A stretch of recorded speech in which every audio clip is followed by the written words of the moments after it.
नमस्कार, स्वागत है आप सभी का हमारी खास पेशकश में। आपके साथ मैं हूं घनश्याम उपाध्याय। आज हम बात करेंगे कोविड कवच की। कैसे मजबूत होगा कोविड कवच। देश में कोविड की दूसरी लहर अभी खत्म नहीं हुई है। अब भी 40,000 से अधिक मामले सामने आ रहे हैं। वहीं तीसरी लहर का भी अंदेशा है। स्वास्थ्य मंत्रालय के अनुसार वायरस के फिर से तेजी से फैलने के संकेत मिल रहे हैं। कोरोना के प्रसार को दर्शाने वाले रिप्रोडक्टिव रेट 8 राज्यों में 1 से ज्यादा है। ये दर कुछ समय पहले 0.6 पर पहुंच गई थी और पिछले महीने 0.8 हुई थी और अब बढ़कर 1.2 हो गई है। 3 राज्यों में ये और भी अधिक है। कोरोना से लड़ने का सबसे बड़ा हथियार वैक्सीन ही है। ये बात एक बार फिर साबित हुई है। Indian council of medical research ने दावा किया है कि कोवैक्सीन कोरोना के खतरनाक डेल्टा प्लस वेरिएंट पर भी कारगर है। वहीं कोवैक्सीन की अंतर्राष्ट्रीय मान्यता बढ़ाने के लिए बांग्लादेश में क्लिनिकल ट्रायल किए जा सकते हैं। वहीं एस्ट्राजेनेका की कोविशील्ड वैक्सीन को भी काफी प्रभावी माना जा रहा है। हाल ही में देश के सशस्त्र बलों के 15.9 लाख से ज्यादा हेल्थ वर्कर्स और फ्रंटलाइन वर्कर्स पर हुई स्टडी के मुताबिक कोविशील्ड के दोनों डोज लेने के बाद होने वाला कोरोना यानी ब्रेक थ्रू इन्फेक्शन 93% कम पाया गया। यानी कोविशील्ड लगवाने वालों में वैक्सीन के बाद अब होने वाले ब्रेक थ्रू इन्फेक्शन 93% कम होंगे। ऐसे में सवाल यह है कि जब वैक्सीन ही सबसे बड़ा हथियार है तो फिर सबका वैक्सीनेशन कब तक होगा। सरकार के मुताबिक देश में अब तक 48 करोड़ से अधिक लोगों को वैक्सीन लगी है। यानी देश में अभी भी 40.99 करोड़ लोगों को वैक्सीन लगनी बाकी है। इसके अलावा अब तक वैक्सीन लगाए गए 47 करोड़ में से 36.68 करोड़ को सिर्फ वैक्सीन की पहली डोज मिली है। एक ही डोज लेने वालों को संक्रमित होने का ज्यादा खतरा है। कई राज्य वैक्सीन की कमी की बात कह रहे हैं। दिल्ली, महाराष्ट्र समेत कई राज्यों में वैक्सीनेशन सेंटर बंद भी हुए हैं। इस बीच वैक्सीनेशन के मामले में योगी मॉडल को अहम माना जा रहा है। उत्तर प्रदेश एक दिन में सबसे ज्यादा कोरोना टीका लगाने वाला राज्य बन गया है। यूपी में एक दिन में 25,14,483 टीके लगाए गए हैं। इसी तरह से यूपी में अब तक 5 करोड़ 9 लाख से ज्यादा टीका लगाने वाला पहला राज्य बन गया है। सरकार ने कोरोना वायरस को हराने के लिए TTT यानी ट्रेस, टेस्ट, ट्रीट की रणनीति अपनाई, जो अब कारगर साबित होती दिखाई दे रही है। केंद्र सरकार ने भी योगी सरकार के कोरोना वैक्सीनेशन मॉडल की तारीफ की है। ऐसे में सवाल यह है कि कोविड कवच को मजबूत कैसे किया जाए, वक्त से पहले सबका वैक्सीनेशन कैसे हो, वैक्सीन की कमी को कैसे पूरा किया जाए। क्या योगी मॉडल पर देश आगे बढ़ सकता है? क्या और भी कोई तरीके हैं जिसके जरिए कोविड कवच को मजबूत करने के लिए आगे काम किया जा सकता है? मेरे साथ दो खास मेहमान आज चर्चा में जुड़ रहे हैं। परिचय मैं आपका करा दूं। मेरे साथ जुड़ रहे हैं Rahul Bhargava, senior doctor, Fortis hospital. मेरे साथ एम वली चर्चा का हिस्सा हैं, सीनियर डॉक्टर हैं गंगाराम हॉस्पिटल में। आप दोनों का बहुत बहुत स्वागत है। सबसे पहले राहुल भार्गव, आप ही के पास आना चाहूंगा। राहुल जी, कोविड कवच को मजबूत करने की बात हम कर रहे हैं, लेकिन इस कवच को मजबूत कैसे किया जाए? कौन से वो प्रयास हो जिसके जरिए इस कोविड कवच को हम और स्ट्रांग बना पाए? देखिए, सिंपल सी बात है घनश्याम जी, जैसे जैसे कोविड के लिए आगे बढ़ती जा रही है, हमको ये समझना जरूरी है कि कोविड हमारे साथ रहेगा। अब कोविड को अगर हमारे को मात देनी है, मात देने का मतलब ये होता है कि किसी भी तरीके से मृत्यु दर को कंट्रोल में रहे और साथ ही में लोगों को अस्पताल की आवश्यकता ना पड़े। ये नंबर्स बेमाने हैं, क्योंकि नंबर्स तो आपको धोखा दे सकते हैं कि नंबर्स आएंगे, नंबर्स जाएंगे। वैक्सीन लगाने के बाद भी कोविड हो सकता है, अब ये पब्लिक शायद जानने लगी है। बट अगर उनको अस्पताल की जरूरत नहीं पड़ रही तो घबराने की आवश्यकता नहीं है। अब चाहिए क्या, हमको क्या क्या करना है? सबसे जरूरी चीज है 2 टीकाकरण। वैक्सीन की जैब अभी हमारे को 10% लोगों को 2 टीका लगा है और 45% को 1 टीका लग चुका है। तो इस टीकाकरण के रेट को बढ़ाने की आवश्यकता है कि हम जल्द से जल्द 70% को 2 टीका लगा पाए, जो अगले 3 से 4 महीने में अगर हम पूरा कर पाते हैं तो ये बात पक्की है कि हम कोविड को रोकथाम कर पाएंगे। दूसरा इंपॉर्टेंट, कोविड एप्रोप्रिएट बिहेवियर। जहां पे कोविड एप्रोप्रिएट बिहेवियर अपनाना है, वहां मास्क और 2 गज की दूरी को अभी भी लगाना जरूरी है। ऐसे बहुत जगह देखा जा रहा है जहां पे कोविड की टीका लग गया तो लोगों को लगा कि उनको अभय दान आ चुका है और हम उनको मास्क हटा दें। नहीं, मास्क हटा नहीं सकते, मास्क लगाना अभी भी आवश्यक है। तीसरी इंपॉर्टेंट चीज जो है वो है जीनोमिक टेस्टिंग। जहां पे हमको जल्द से जल्द जीनोमिक टेस्टिंग की जब हम बात करते हैं घनश्याम जी, तो अगले 4 से 5 दिन के अंदर मेरा कोविड टेस्ट करके ये पता चल जाए कि मेरे को कौन सा जीनोम तरीके से या जेनेटिक सीक्वेंसिंग करके कौन सा प्रकार का कोविड है, डेल्टा है, डेल्टा प्लस है, और इसी प्रकार से हम उस जगह को क्वारंटाइन कर सकते हैं, क्योंकि हम जानते हैं कि डेल्टा प्लस बहुत तेजी से शरीर में फैलता है और बहुत संक्रामक है। ये 3 चीजें करना सबसे ज्यादा आवश्यक है, तभी हम कोविड से चलती हुई मृत्यु को काबू कर पाएंगे, अस्पताल में उनकी भर्ती होने से रोक पाएंगे, और साथ ही साथ इकोनॉमी को भी खोल पाएंगे। क्योंकि घनश्याम जी, जितनी बात हम थर्ड वेव की बात करते हैं, उतना ही सेंटीमेंट कम होते हैं, लोगों का आवाजाही में परेशानी पड़ती है, और देश की जो इमेज है वो धूमिल होती है। तो इसी के चलते हुए हमको ये आवश्यक तरीके से सोचना बहुत ज्यादा जरूरी है। ठीक है एमवली साहब, असल में एक आर वैल्यू का जिक्र बार बार हो रहा है, इस आर वैल्यू को समझाइए, क्योंकि ये कहा जा रहा है कि 8 राज्यों में से 1 से अधिक आर वैल्यू का रेट पहुंच गया है। सर, ये आर वैल्यू को लेकर हम वैक्सीनेशन के साथ साथ कोविड के खतरे को कैसे भाप सकते हैं? देखिए, ये आम आदमी के समझने के लिए इसकी संक्रामकता का एक इंडिकेशन है, और इसे रिप्रोडक्टिव रेट भी कहा जा सकता है, रीइंफेक्शन रेट भी कहा जा सकता है। आम भाषा में, मैं टेक्निकलिटीज में नहीं जा रहा हूँ, क्योंकि इस चैनल पे हमको टेक्निकल चीज का, और आपने बड़ी भावुकता से और बड़ी ट्रांसपेरेंसी से, पारदर्शिता से 1.2 जो आर नॉट बताई है, ये इसका मतलब होता है कि एक व्यक्ति अपने द्वारा 1 से ज्यादा व्यक्ति को संक्रमित कर सकता है वायरस के जरिए।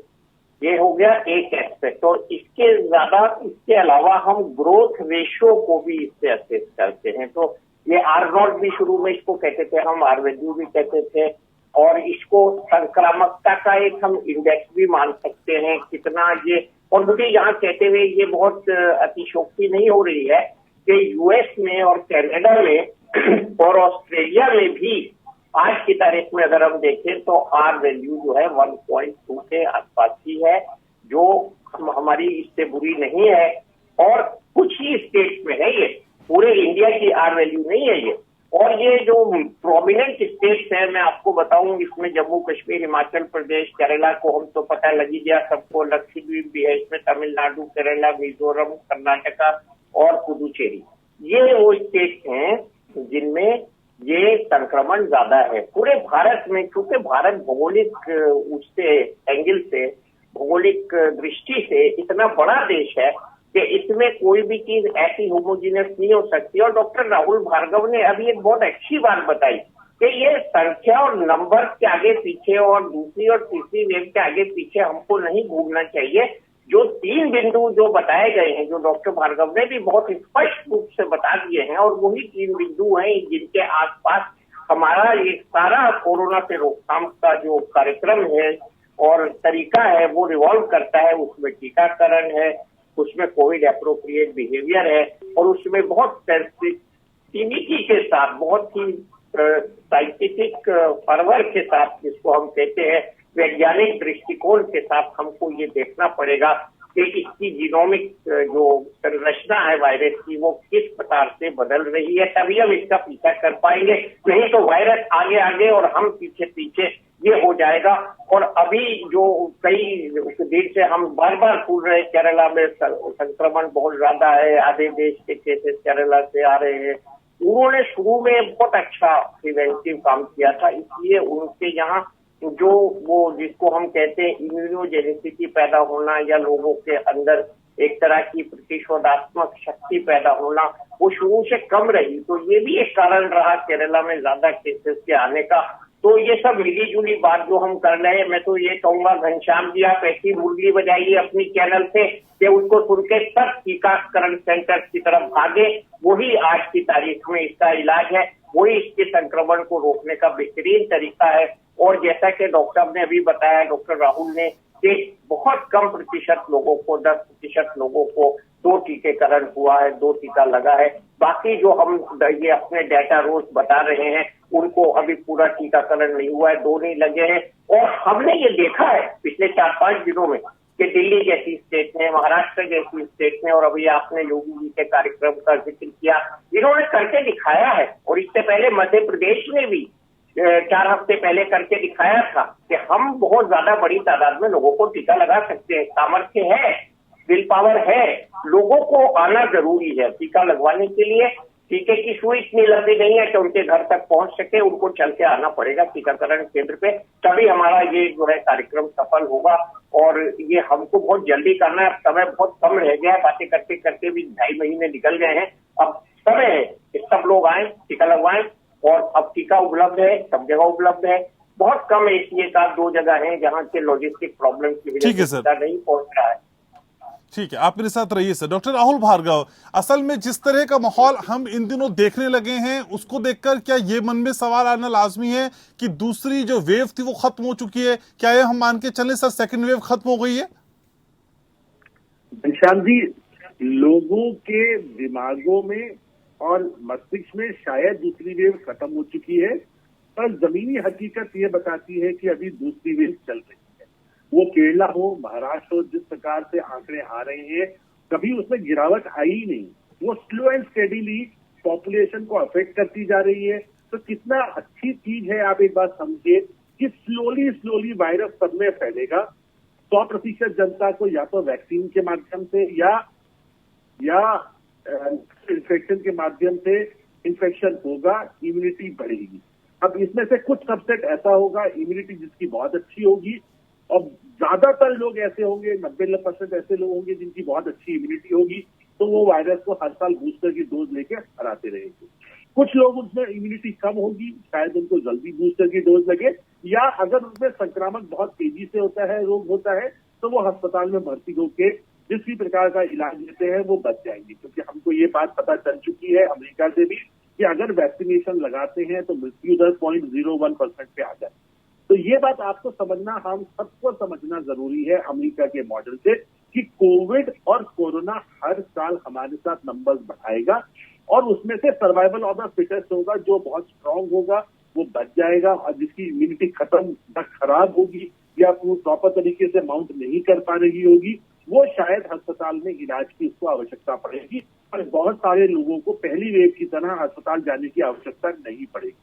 ये रही डेल्टा वायरस की। और पिछले 6 महीने में डेल्टा वायरस के साथ कोई भी ऐसा वेरिएंट नहीं आया है जो बहुत तेजी से स्प्रेड कर रहा हो। अमेरिका में फाइजर और मॉडर्ना की वैक्सीन के बाद भी मृत्यु दर नहीं बढ़ी है, भले ही नंबर्स बढ़े हैं।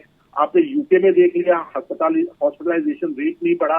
अभी भी अमेरिका में उन्हीं लोगों की मृत्यु हो रही है जो अनवैक्सीनेटेड है। वो एक बहुत बड़ा तबका है अमेरिका में जो वैक्सीन से हिचकिचाहट है या वो एडमेंट है कि वैक्सीन कुछ कारगर नहीं है।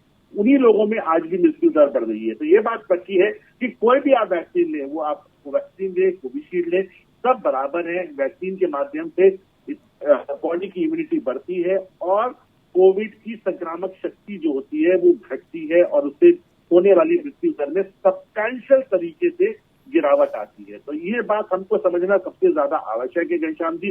तो लोगों को कोविड के साथ रहने की आदत डालनी पड़ेगी, अपने को स्वस्थ रखना पड़ेगा। बिल्कुल। तो फिलहाल कोविड कहीं जाता नजर नहीं आ रहा, इसी के साथ हमको सरवाइव करना होगा। सर आप मेरे साथ बने रहिए, एक छोटे से ब्रेक के लिए यहाँ रुक रहे हैं। तो बात हो रही है कोविड के कवच की कि इसको कैसे मजबूत किया जाए। सभी खास सामान लगातार मेरे साथ बने हुए एम वली साहब भी मौजूद हैं। एम वली साहब, यूपी एक दिन में सबसे ज्यादा कोरोना वैक्सीन लगाने वाला प्रदेश बन गया। क्या सर इसी मॉडल पे पूरे देश को भी चलने की जरूरत है?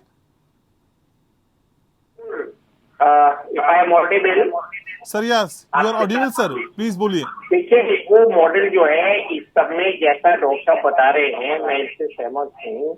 इस मॉडल का और किसी भी स्टेट में मॉडल का सबसे ज्यादा जो कार्यान्वयन है, जो सक्सेस है, वो लोगों को टीका लगवाने आने पर डिपेंड करेगा।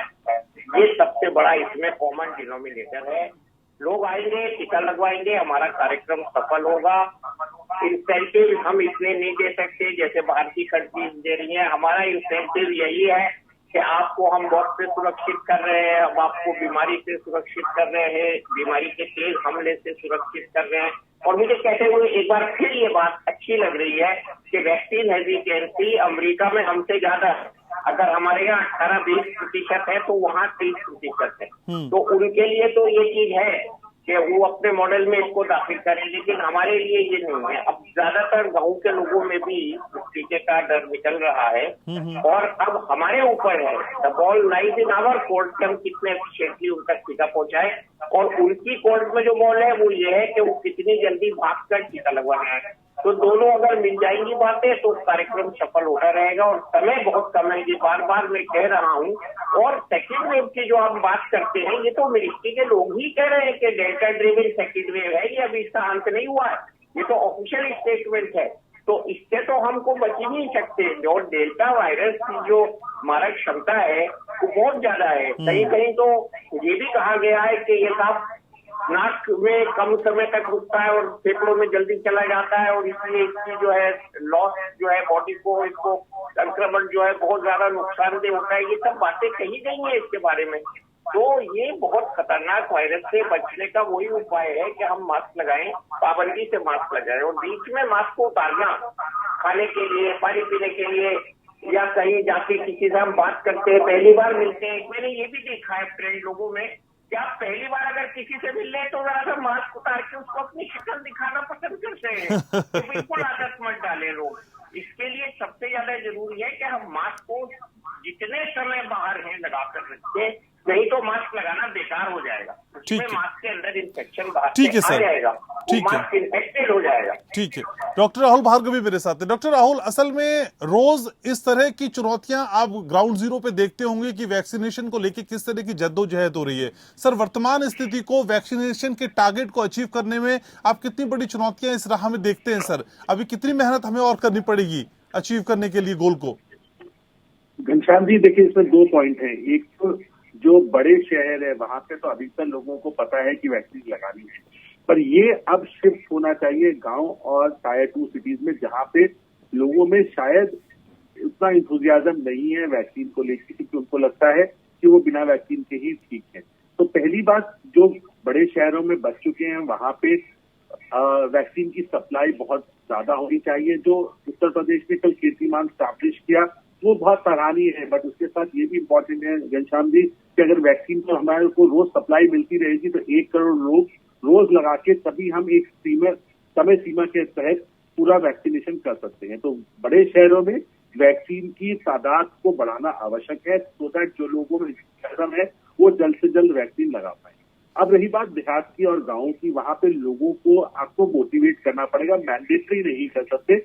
वहां पे लोगों का जन जागरण का सहयोग और उनका इसमें पार्टिसिपेशन बहुत ज्यादा जरूरी है घनश्याम जी। और वो माध्यम बनेगा जब लोगों को हम ये बात पहुंचा पाएंगे कि टीका ही एकमात्र रास्ता है, ताकि आपको अस्पताल ना जाना पड़े और आपको मृत्यु के दर पे ना जाना पड़े। तो उसके लिए सरकार को लोकल लैंग्वेज पे, उनके लोकल लीडर के लेवल पे, MLA MP के लेवल पे, और शायद कहीं ना कहीं प्रधानमंत्री के लेवल तक बात जाएगी, जहां पे लोगों को मोटिवेट करने के लिए उनकी लोकल भाषा में वहां तक पहुंचाया जाए। क्योंकि ये बीमारी ऐसी है घनश्याम जी, अगर हम इनइक्वालिटीज को एड्रेस नहीं करते तो ये पूरा का पूरी ट्रेन पलट जाती है। ऐसा नहीं है कि जो AC में ट्रैवल कर रहे हैं वो जनरल वार्ड की वजह से उनको असर नहीं होगा। अगर कोई भी एक भी आदमी इसमें अनवैक्सीनेटेड रहता है, वो म्यूटेशन वायरस को मल्टीप्लाई करने का मौका देता है और म्यूटेट करवाता है, और वायरस म्यूटेट होता है क्योंकि वो जीना चाहता है और पूरे लोगों को जितना भी बेनिफिट हुआ है उसका सारा खामियाजा भुगतना पड़ता है। तो इसीलिए हम सब लोगों को भी एक के साथ 5 लोगों को वैक्सीनेट करने का नारा देना चाहिए। उसमें हमारे गार्ड्स हो, हमारी मेड्स हो, हमारे वर्कर्स हो, रिक्शे वाले हो, गांव वाले हो, वहां तक ये बात पहुंचे तो दैट लोग ज्यादा से ज्यादा तादाद में वैक्सीन लगा पाए। अब देखिए, अगली फेज में ऐसा हालत आएगी कि बहुत सारी जगहों पे वैक्सीन वेस्टेज की खबर आएगी, क्योंकि इसमें आपको डिस्प्रपोर्शनेटली वैक्सीन शहरों में ज्यादा होगी, गांव में कम होगी। शहरों में लोग कम आएंगे, एक वायल खुलेगा, 10 लोगों को लगानी है, वहां तक नहीं पहुंचेगी, तो वैक्सीनेशन की कभी वैक्सीनेशन डिस्ट्रॉय होगी, खराब होगी। पर गांव में जहाँ पे वैक्सीन होगी वहां लोग नहीं पहुंचेंगे। तो आपको इसको भी अगले फेज को चुनौती बड़े तरीके से डिस्प्रपोर्शनेट वैक्सीन डिस्ट्रीब्यूशन को आपको ध्यान देना है और आगे बढ़ना है, सो दैट वैक्सीन की वेस्टेज भी ना हो और ज्यादा से ज्यादा लोगों को वैक्सीन लगा पाए, जिसमें उनका पार्टिसिपेशन हो। दंड के रूप में मैंडेटरी करके, भय के कारण सैलरी काट के, ये तरीका नहीं है जहां पे हम इस डेमोक्रेसी में वैक्सीन लगा सकते हैं। लोगों का participation by virtue of knowledge ही हमें बढ़ाना पड़ेगा। ठीक है सर, तो लोगों की सहभागिता जरूरी है, अवेयरनेस बहुत जरूरी है, तभी इस बढ़ती हुई बीमारी पे हम काबू कर सकते हैं। समय मेरे पास इतना ही है। बहुत शुक्रिया डॉक्टर एम वली और डॉक्टर राहुल भार्गव, आप लोगों ने समय निकाला, चर्चा में जुड़े, हमारे व्यूवर्स को इतनी अहम जानकारियां दी। तो एहतियात अभी बरतने हैं, दूसरी लहर खत्म नहीं हुई है, तीसरी लहर का आगाज भी होने वाला है। इस बीच आपको अपना ख्याल रखना है, अपनों का ख्याल रखना है, और जो एहतियात बताए जा रहे हैं उनको लगातार फॉलो करना है। मास्क को अपनाकर वैक्सीनेशन के साथ बढ़ना है, और जो 2 गज की दूरी है उसका भी पालन करना है। इस खास कार्यक्रम में इतना ही। आप देखते रहिए ABP। नमस्कार।